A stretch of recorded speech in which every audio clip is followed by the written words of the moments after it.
members of the 11th Governing Council, the CEO, fellows and members of IoD-Gh, and welcome to another Soul Sharpening Roundtable discussion. We have a program outlined for the next 1 hour. So on the program, we have the welcome and administrative directive, followed by an opening remarks by the president and chair of the council. Then we come on to introduce the speaker. That will be done by the CEO of the institute. Then we'll move into the presentation. Then we'll come to a Q&A session. Closing remarks will be given by the vice president of the institute in the person of Mr. Michael Jatstation. Then at 8 p.m., we bring the session to a close. The admin directives. So because this session is a virtual session, we encourage our members and everyone on the call to try to minimize background noise, and let's keep our microphones muted when we are not speaking. So if you have to speak with your camera on, please try to make sure that your camera is properly positioned. And let's try as much as possible to limit distractions. Please, you can write your comments or questions in the chat box in the course of the presentation, which will be read if you can't speak. And please, because we are all registered, we believe that all devices are named accordingly. Any device that is not named will be taken off the session. We encourage everyone on the call to follow us on our social media handles. That's our Facebook, YouTube, LinkedIn, X, and Instagram. Kindly follow us for more information on or updates on upcoming events of the Institute.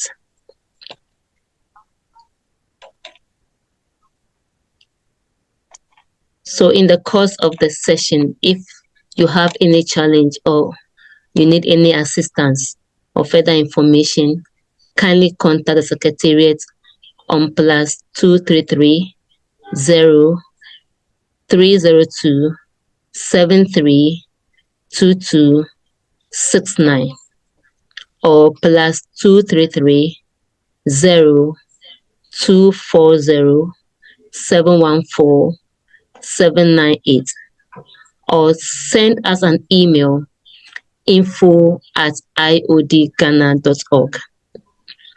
On this note,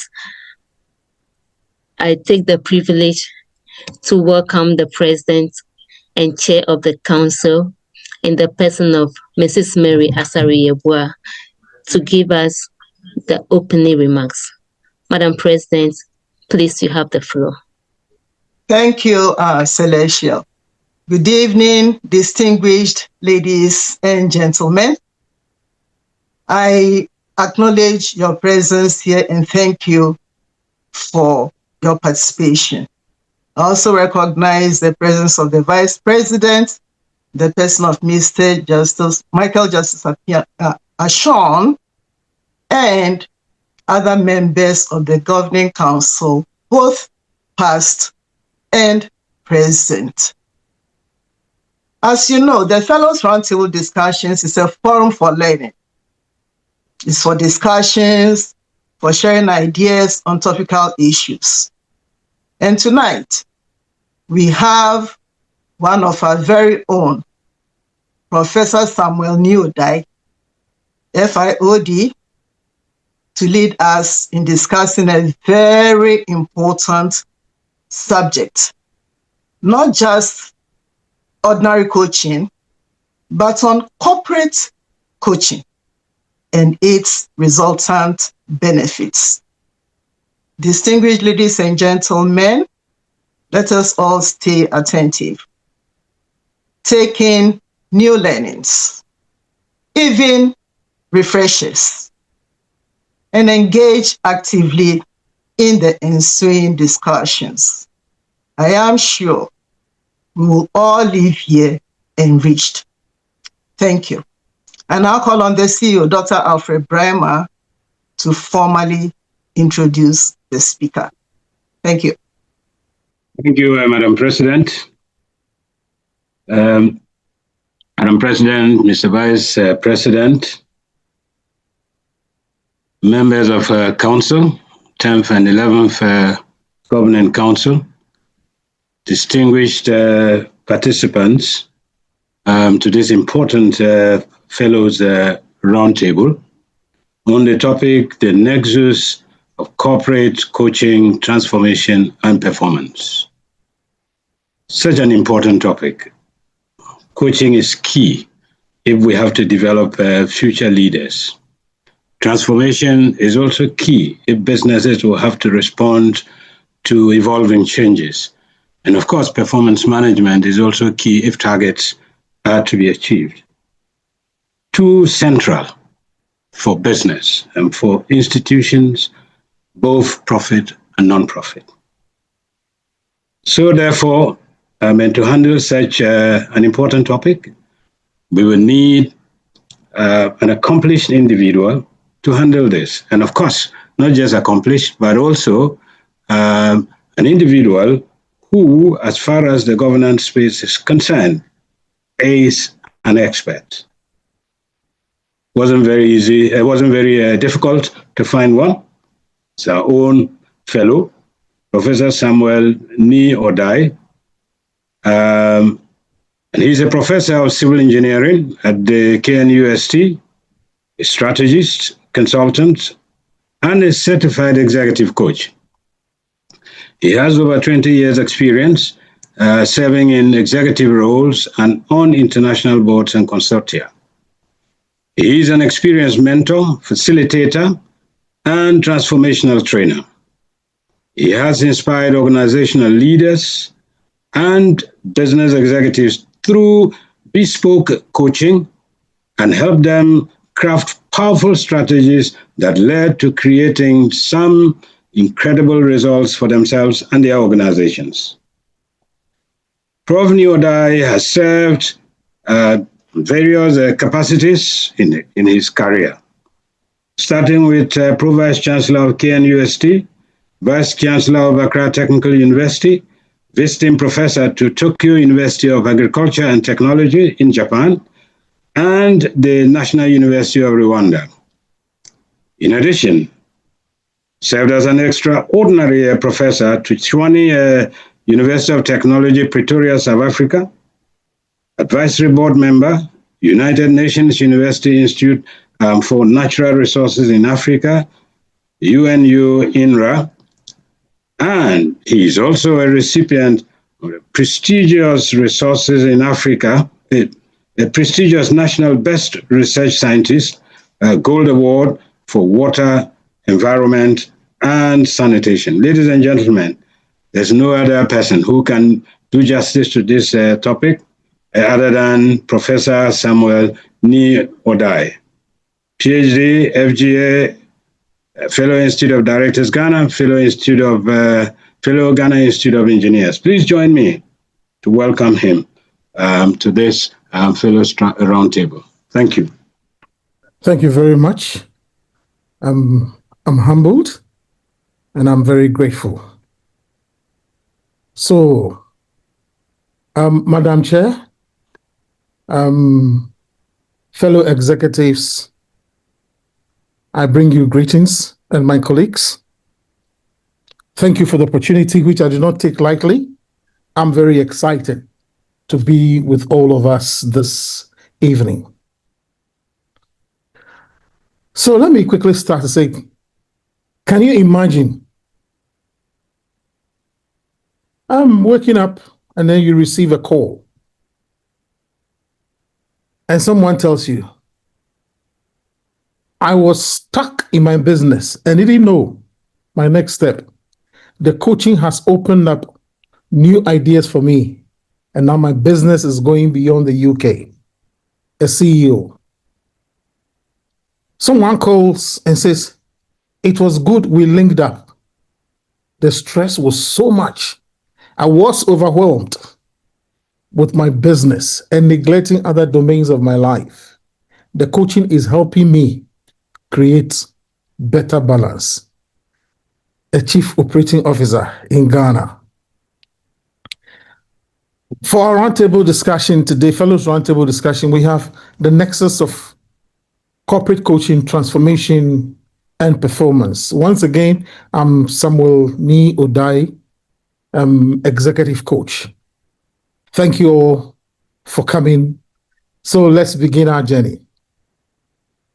The outline of our presentation today will look at coaching and look at the several definitions of coaching and the fact that coaching is one of the very strong human development tools. We'll move into corporate coaching, which simply is applying coaching to the corporate space. We look at those who use coaching, organizations that use coaching. Then we will also look at the coaches that are hired to work with organizations. We'll move on to number 3, reasons why organizations use corporate coaching. From there, we'll go into coaching and transformation, mainly looking at how transformation takes place. So we'll follow on the neuroplasticity and neural pathways of the brain. We'll borrow a bit from biology, psychology. And then we look at the neural pathways and learning. We look at neural pathways and habits. And then we now move into the benefits of corporate coaching. There is a lot of literature on this. So we'll look at also the benefit, the performance. Then we move into conclusion. So the first, we are looking at definition of coaching, and we'll start with the definition by the International Coaching Federation, which says coaching is partnering with clients in a thought-provoking and creative process that inspires them to maximize their personal and professional potential. 3 things I will encourage we look at. 1 is inspiring people or the client to maximize their personal and professional potential. 2 is a partnership between the coach and the client. And 3, we look at using creative process. Now, the definition by the European Mentoring and Coaching Council says coaching is a structured, purposeful, and transformational process where a professional guides a client through a collaborative dialogue to foster their holistic development in personal and professional aspects. Already you'll be seeing the similarities. Again, talking of personal and professional development. Again, talking about collaborative, that's partnership, collaboration. And here, talking about transformational process. The previous one talked about creative process. And let's look at a third definition by one John Whitmore.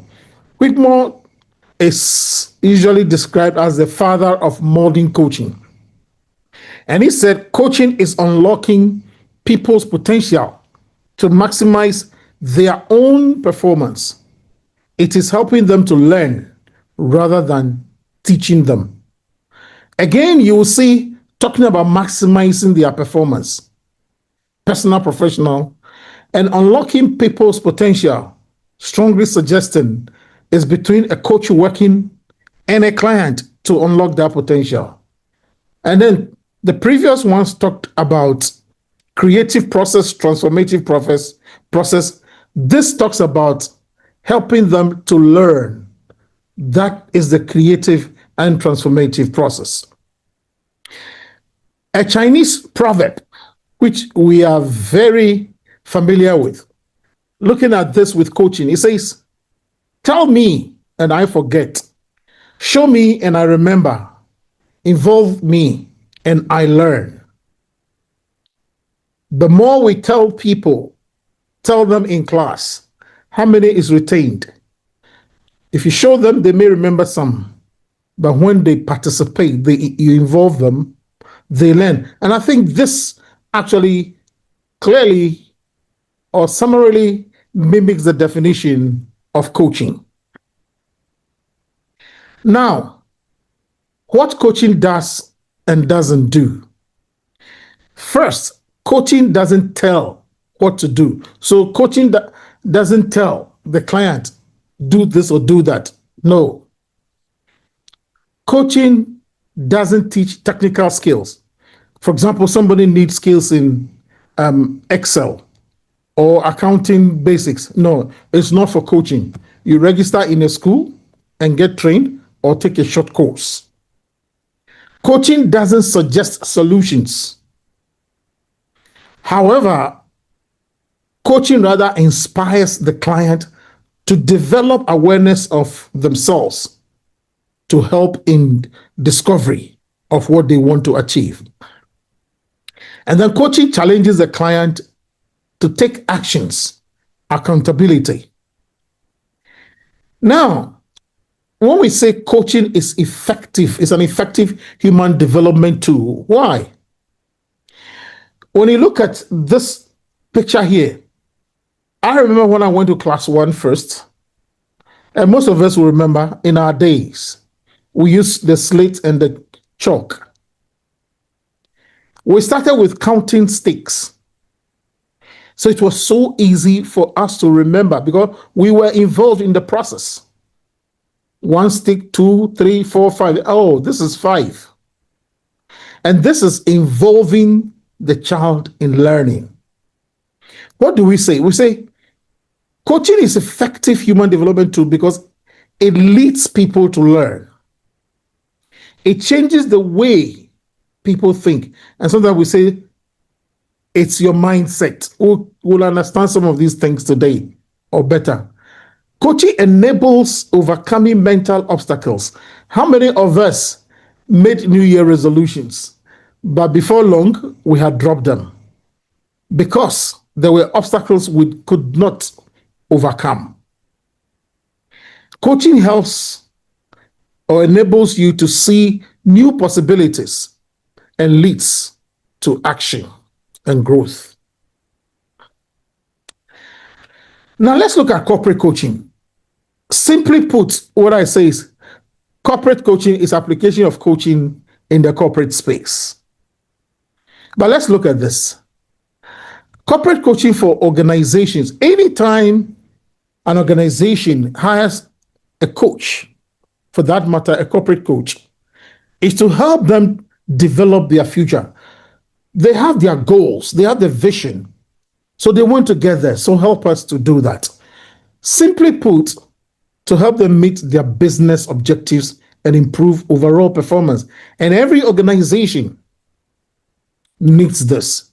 There are business objectives and performance that we want to hit.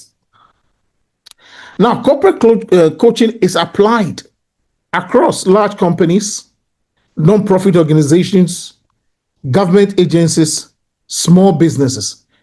So it's employed by all and it's applicable to any such organization and even from the one-man enterprise. Now, in corporate coaching, coaches are hired to do one of two things mainly: to work with groups or to work with individuals. When coaches work with groups, because it's an organization with the same vision, we call that one team coaching, which is very different from group coaching. So that is team coaching. And then when they are employed or hired to work with individual employees, usually these are employees who are considered to be key to the organization's success. And primarily, these are people who are already in leadership position or being groomed to move up. Because they are leadership position, sometimes this is referred to as leadership coaching. However, the more commonly known name is executive coaching. Now, there are different types of coaches, or two main types of coaches in the corporate space. We have internal coaches, who are those who have been employed by the organization and working for the organization. They are on their payroll. Usually they are in the HR department. Now, the challenge usually with some or mindset about internal coaches is how much of what I'm telling this person from HR will be used against me one day. So sometimes what happens is that there is this doubt about confidentiality and possible conflict of interest. So people at the top usually will want to avoid internal coaches. However, internal coaches are extremely important for the other staff, the lower, staff.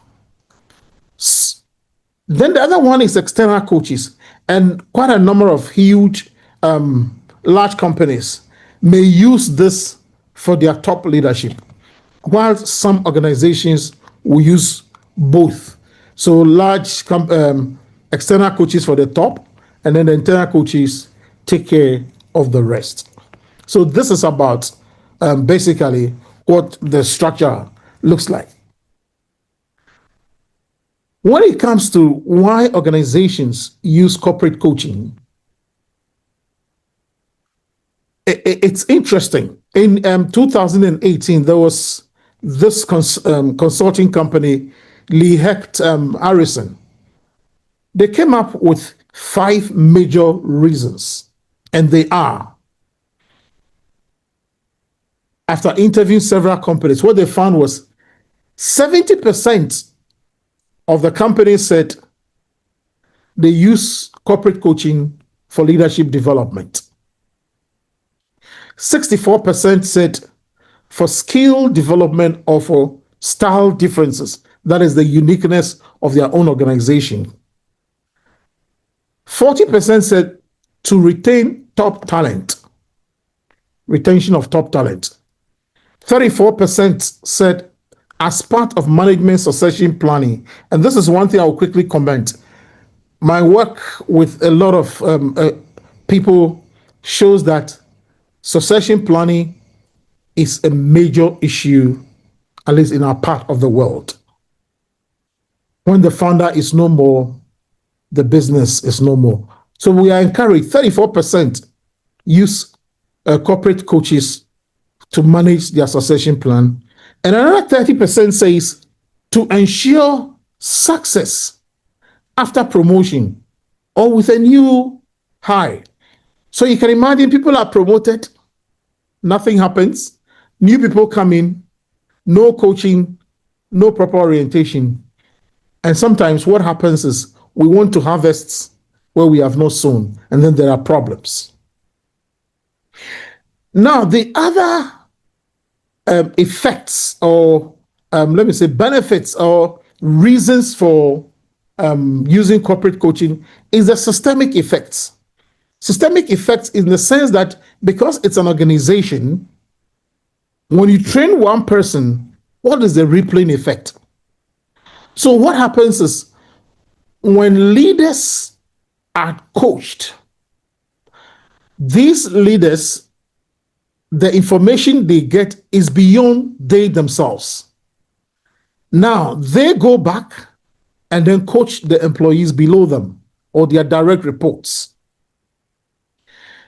Now, what happens is that this creates an organizational culture, a culture where bosses become leaders. And important, because the command and control approach of leadership is becoming very obsolete, if it's not already obsolete, especially from the millennials, the Gen Ys, from the 1980s. They find it difficult to understand command and control. So these are some of the systemic effects when we do corporate coaching. So let's look at coaching and transformation. Why coaching creates transformation? Now, there was a great man who lived, a great scientist by name Albert Einstein, who made a profound statement. He said, we can't solve problems by using the same kind of thinking we used when we created them. A typical example, an organization or a company where the figures are going down, losing customers, business is not going well, not meeting targets. So we bring in a consultant. And the difference between a consultant and a coach is a consultant will ask what you need and will do the work for you or tell you what to do. Whereas a coach asks you and works with you. So the consultant comes, you have a very nice strategic plan. You spend $100,000 to print, beautiful cover. But the thinking of the people that caused the problem is the same thinking behind the strategic plan. The strategic plan goes beyond the ink. That is why we always talk about values. So we just say a few things and then we have a strategic plan and nothing changes because the thinking has not changed. So, what is the work of a coach when it comes to coaching leading to transformation?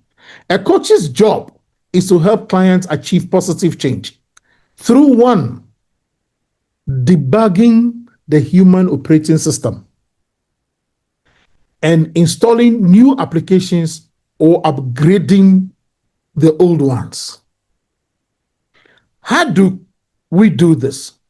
Coaches use questions to activate existing knowledge in the client, foster self-awareness, which is key, and guide the client to change thoughts, feelings, and behaviors, which are counterproductive to what they want to do.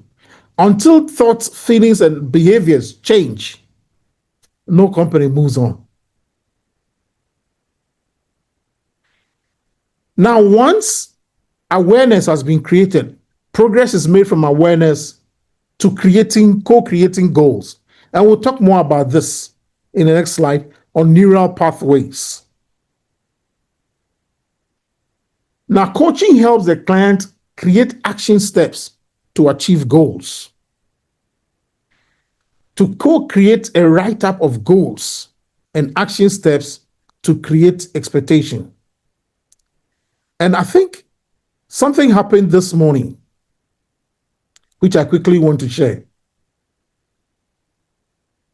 I was with a client and he said, since we started, things have changed.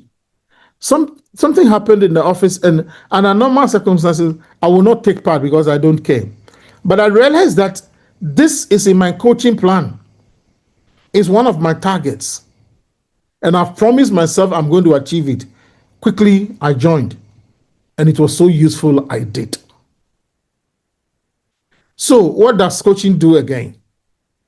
When you have gone through all this, we say the process rewires the brain. Now, this rewiring of the brain, I want to ask permission from the doctors and psychologists to use these few slides to try and explain. There's what we call the neuroplasticity and the neural pathways in the brain.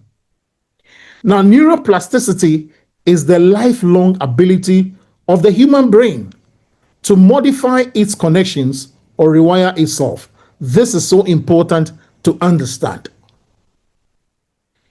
Now, this involves the brain forming new neural connections, which we call neural pathways, or strengthening existing ones and weakening others to adapt and learn. Neural pathways are a series of connected neurons that send signals from one part of the brain to another. We will explain this later or add more information. Now, so how does neural pathways and learning marry? Now, when one learns new things, new connections in the brains actually multiply. What we call the neurons are now creating new pathways, just like new highways. When you move into another town or you develop the town, you provide more roads. So with new information, the brain now multiplies, and that is new neural pathways are formed and they get stronger. Now, each pathway is associated with a particular action or behavior, just like each road leads to a different community or to a different house. So every time we think, feel, or learn, we strengthen this pathway. The more one challenges the mind to learn, the more the brain cells grow. Every experience we have changes, rewires, or strengthens the brain. Example, when a baby begins growing and then smiles and receives a smile back, then neural pathways are immediately created. They know if I smile, I get a reward. Without understanding what fire is, if they get close to fire and it burns them, that is an experience. A neural pathway is developed. So the next time it's getting closer to fire, there is a signal. This is not a route you want to travel. Let's look at a typical example or figure. And permit me, I will use myself as an example. I had my undergraduate studies in China. Before I went to China, in my sixth form, in my class at that time, I had there were a couple of, Ewe brothers. So I decided I want to get closer and learn the Ewe language. In fact, we were in the eastern region, Koforidua. So I learned quite a lot. So let's assume that these are the neurons and these are the pathways, neuron pathways. So they are there. There are billions of neurons that are not yet connected, waiting. So anytime you are learning new thing, there is space in the brain. It's not like a computer. This is a hard disk that never gets filled up. So then I left for China. Then I started picking up Chinese language. So add new pathways. So when I went to China, that neuron, they started getting connected to others. So I got connected. Oh, so I learned how to read, speak, and write. I learned to eat their food, use chopsticks. So these are all new things. So the neural pathways. I remember the first time I was given a chopstick was at a Christmas party. And I was supposed to use the chopstick to pick fried groundnut, so slippery. Because my neural pathways there were not strong. But with time, you see, because I was speaking the language and I was getting accustomed to the culture, my Ewe started fading. My Ewe, these are, you see from here, they were now fading. Now, by the time I was writing my thesis and submitting, my Chinese level was good. I could write my thesis in Chinese. What happened? My Ewe had now vanished to the background. So sometimes we say, oh, it's in the subconscious mind. So after some time, you make a little effort, they may come back. But there is a dominant pathway now in the brain. I trust my colleagues are with me. Now, what this means is this: neural pathways and habits. This is like a physical pathway on the ground. If you keep going over that same route, it becomes a habit. If you keep walking the same footpath, the path becomes established. If you stop using it, the path begins to disappear because grass will grow back on it. So this is the way habits are formed when we are coaching. We identify, as we said, create awareness of the strengths, the feelings, the behaviors. So the behaviors that are not helping you and your organization, what do? We'll help you, just as we saw here, to gradually disengage them through coaching. They become weaker, and then the desirable habits and behaviors are strengthened in the mind. I remember just about last month, I changed the password on my phone. It took me about 3 weeks. Every time I took the phone, I just typed in the old one. Then it says it's wrong. Then I remembered, oh, I've changed it. Because it was not yet stored completely in the brain. It took me over 2 weeks. And then finally, I got it. Then I remembered, people say if you want to change a habit, it takes 21 days, some say 30 days. Then I began understanding some of these things better. So when you form habits, what we say is that habits are well-traveled pathways that the brain finds easy to do. So to put everything simply, what coaching does is coaching helps to cultivate new habits for success. By listening, by hearing the same question coming up, you begin to develop these new habits. And this is the beginning of what we call transformational coaching.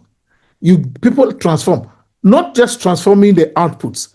You transform the person and the outputs will be different. So let's move forward and look at some benefits of coaching. What is the performance like?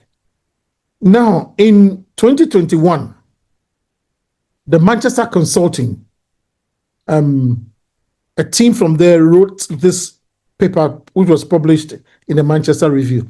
They surveyed 100 executives, most of whom were from Fortune 1000 companies. And then they divided the results into tangible business impacts and intangible. So we'll go through just quickly one by one. Now, these were the results. 53% of them said productivity increased. 48% said quality improved.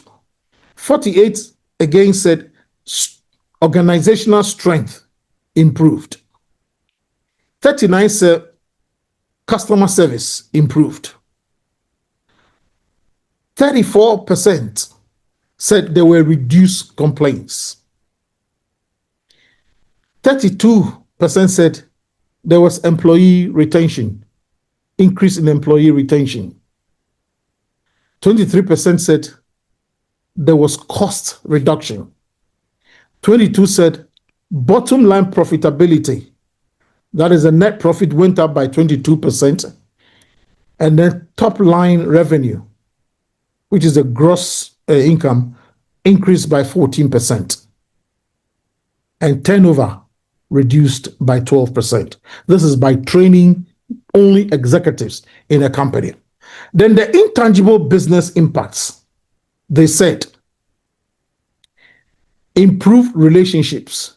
These are from their reports, the direct reports. An improved relationship observed by stakeholders, 71% said that. And the stakeholders are like the CEO, the bosses of the leader, plus HR. And then improved teamwork, 67% said that. Improved relationship reported by peers. Improved job satisfaction, 61%. Reduced conflict, and I like this so much, 52%. Increased organizational commitment, 44%. Improved relationship by clients who don't work with them. They even saw 37% improvement in relationship. This was in 2001. Fast forward to 2022. The International Coaching Federation published findings in the Brains magazine, talking of improved performance and desire to continue working with a coach. Now, 70% of the company said there was increase in individual performance, along with measurable goal attainment, clearer communication, and higher satisfaction.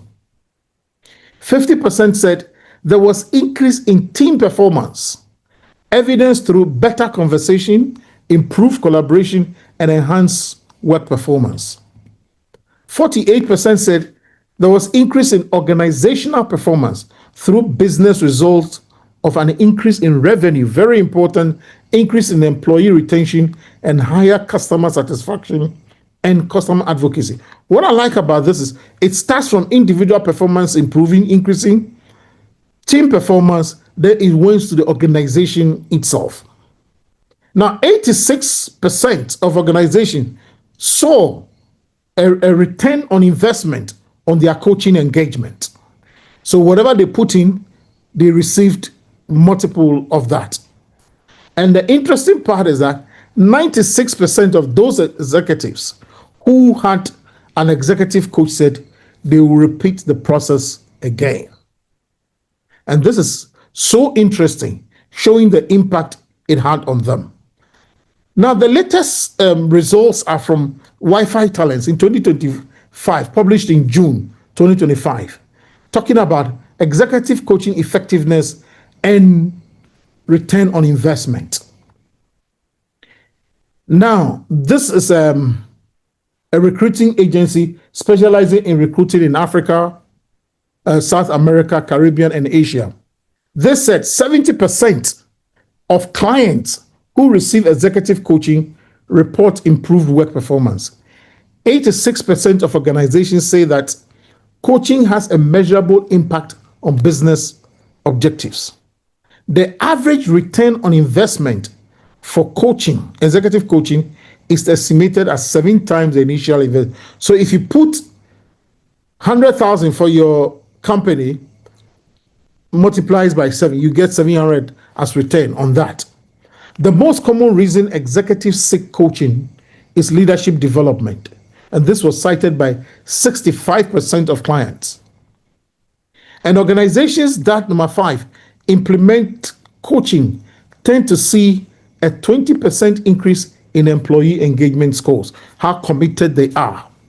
And 57% said they prefer having virtual coaching that is more effective for them.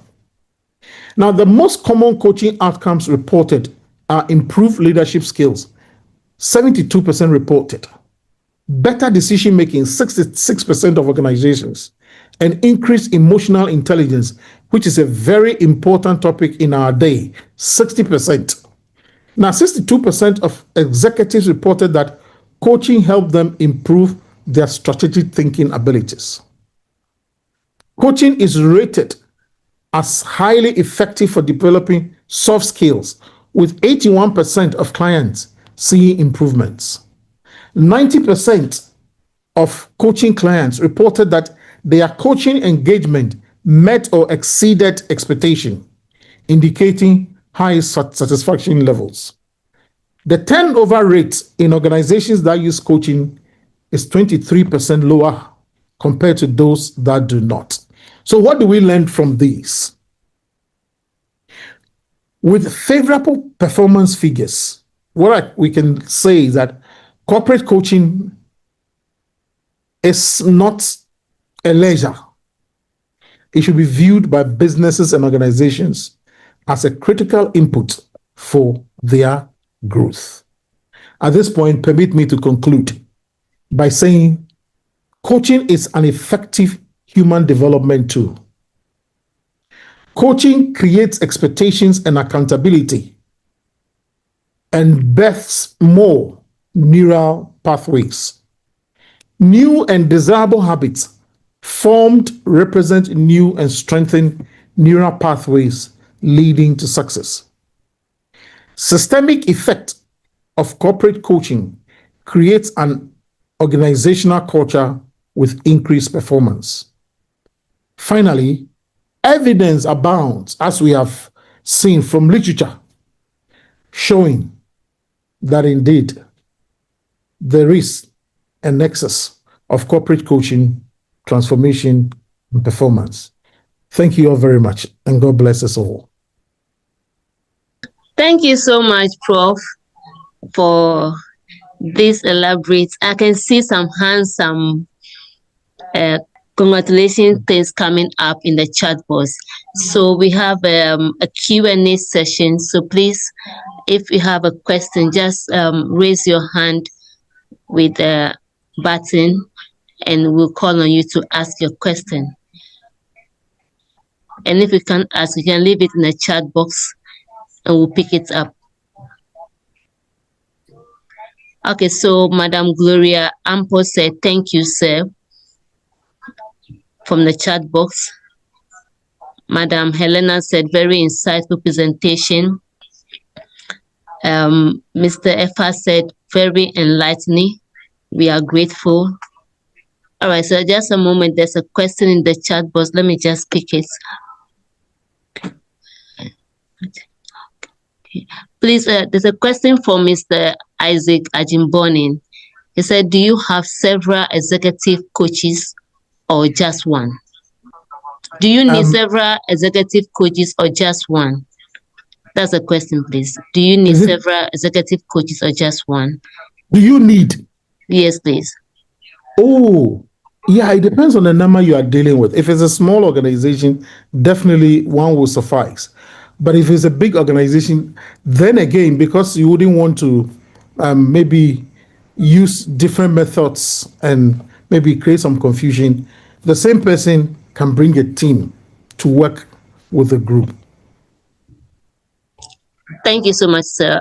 Somebody asked whether the slides will be shared. So what we do from IoD is that we send the recording. So it's been recorded and we share the link on the platforms accordingly. Thank you very much. Please, there is a question I want to answer. Is there a difference between coaching and mentorship? I think this is so important. This should have been part of my presentation. So let me quickly say, coaching is distinct from a mentorship. In mentoring, usually you have a senior-junior relationship, and the junior learning from the senior guiding the junior in all areas. Coaching is an equal level relationship. So what happens is that the coach doesn't tell the client what to do, but in mentoring that happens, because in coaching what happens is the client should not go with the mind of the coach or what the coach wants. Coaching seeks to extract the best in each person. So that is a major difference. Thank you so much, Prof. There are other questions in the chat box. So somebody wants to find out, can we find executive coaches in Ghana? Yes, once I'm here, it tells you that at least there is one here. And I have a couple of friends who also do it. Yes. So there are a couple of us. Yes. Thank you so much, Prof. And a question from Mr. Edward Nyamiche said, at what point do you need a coach? The key thing is you can have great ideas, but the number one time you need a coach is when you're not sure of where you are going, when you get stuck. 2, when you feel overwhelmed. You can't balance your life, and therefore productivity goes down. When you don't know where you are going, it affects, if you are, for example, CEO or a manager of an organization, and you yourself don't know where you are going, you need a coach to quickly help you come out of that so you get unstuck. Thank you so much, Prof. Madam Helen Apiakubi, her question is, how and where can we be trained to be a corporate coach? How and where can we be trained to be a corporate coach? Yes. As for where there are so many around the world, there's so many, and they all have different, let me say, philosophies and how they go. I train with the Ideal Coaching Global, where they use more of ontological mindfulness and ecological coaching. Some will only just, teach you the steps. So when you come out to coach, it's a bit dry. You're not able to relate. Please, there's a question from Madam President. He says, how long should the coaching relationship last? Madam, thank you. This is a very powerful question. We are not encouraged to stay with clients forever. However, we can stay with organizations for a longer period. Now, usually what we do is to introduce the relationship. We usually will go for about about 12-week session, which introduces the person, they get to know themselves. They can come back later on if it's on individual basis. Now, if you have rather maybe an agreement with organization, there may be several people to coach. So that one can go on. But for an individual, you don't want to create dependence on you. You are coaching people so they become independent. So, Madam President, this is what I will say about that. Thank you so much, sir. There is a question from Madam Eteldra. He said, my question is, what do you do if, as a coach, you do not get the cooperation from the coachee, from your coachee? This is very interesting. In corporate coaching, and as what we just discussed, when you are coaching an executive, usually they don't approach you. It's a company that hires you to coach them. Now, there's something we call the discovery call or the chemistry call. It is at that point that the client should look at you and think, oh, I can work with this guy. And you also check on the client, oh, we can work together. So that is a period where we observe ourselves and see, maybe this guy will give me problems. So I'm not interested in this relationship. So sometimes you can cut it there. But as you move along, one of the rules of the International Coaching Federation, you should always seek to know whether the coaching relationship is creating value for the client.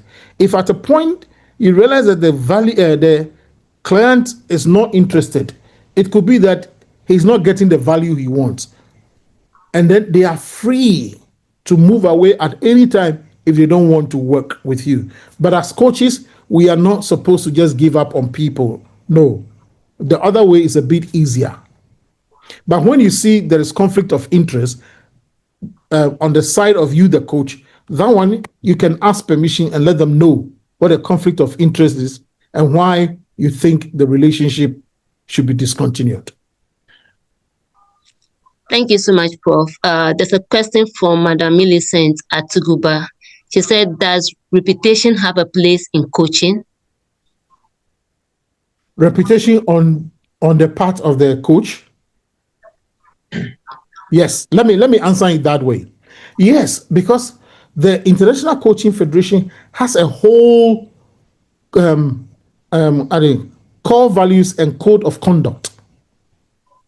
And even to the extent that it insists that even when you are not coaching, because you identify with that organization, your life must be straight. So it doesn't matter whether you are doing something wrong to a client, but even outside, it should not happen. And then we are supposed to watch one another. So if you realize a coach is doing something that is not right, we can report to the disciplinary committee of the International Coaching Federation. Thank you so much, sir. So the question from the I want to answer the one from Ben Ofe. Okay. How is coaching different from counseling? Yes, let me do this one quickly. As I mentioned, but the quickest thing is counseling, therapy. What it does, it's more therapeutic. So it usually would be dealing with trauma. So it goes into the past of the client, and then work towards bringing them into the present to create comfort for them. Whereas in the case of coaching, we look at where the client is now and what they want to get to, and then we work with them to create goals and steps that will get them to their desired destination. So coaching works from now into the future, whereas counseling and therapy usually will work from going to the past of the client and bringing them to the present by finding solution to what actually is bothering them. Thank you. Thank you so much, Prof. So we are taking our last question because it's 7:57. So the question from the Vice President, he said, must the coach always be a third party or could be a full-time role in a large organization? Yes, I think that this was, thank you for that question. This was one of the main things we talked about, where we said The coach could be an internal coach on the payroll of the organization.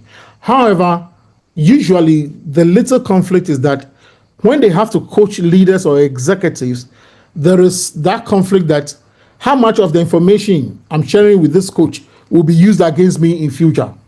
So in that case, they will prefer to use an external coach. However, for the lower people, we expect that these coaches will be able to handle them, and the coach must also be very, very circumspect, not to use information from the coaching against any client.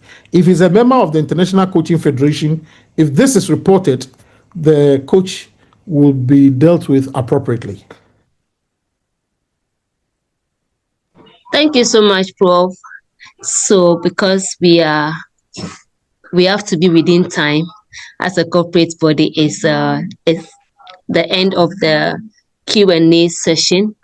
So thank you so much, Prof. So I invite the Vice President in the person of Mr. Michael Justice Ashon to give us the closing remarks before we end the session.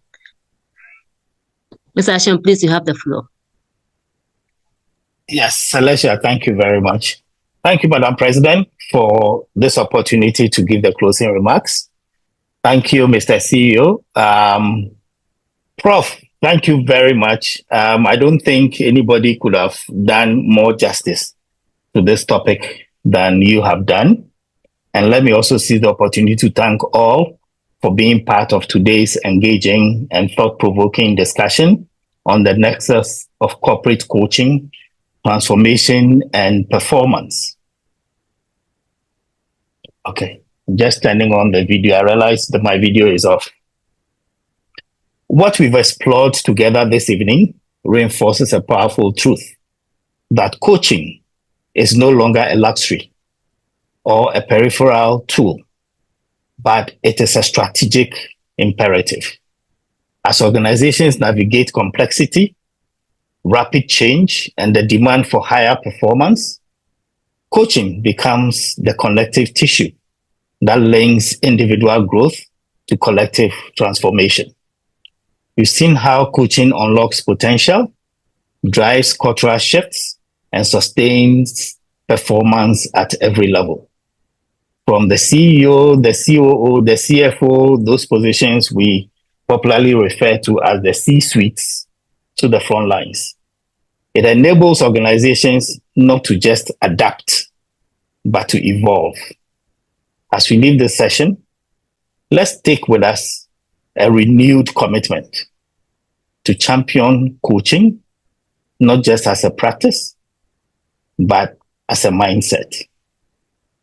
One that encourages continuous learning, builds resilience, and aligns personal purpose with organizational impact. Thank you once again for your time, your insights, and your contributions. The conversation doesn't end here. It starts now. In how we lead, how we grow, and how we transform. I've particularly been excited, especially when my favorite quotation was, if I read out, which is, we can't solve problems by using the same kind of thinking we used when we created them. It's a very, very powerful one. Thank you, everyone, and enjoy the rest of your evening. Thank you. Thank you very much, Mr. Vice President, Mr. Michael Justice Ashon. Thank you for that insightful closing remark. And thank you, Madam President. Thank you, CEO, and thank you, Prof, for availing yourself for this session. So as said earlier, the recording will be shared on the platforms for further reference. So please watch on the page for the next Fellows Roundtable, where we share ideas and learn together. Good night to everybody. Good night.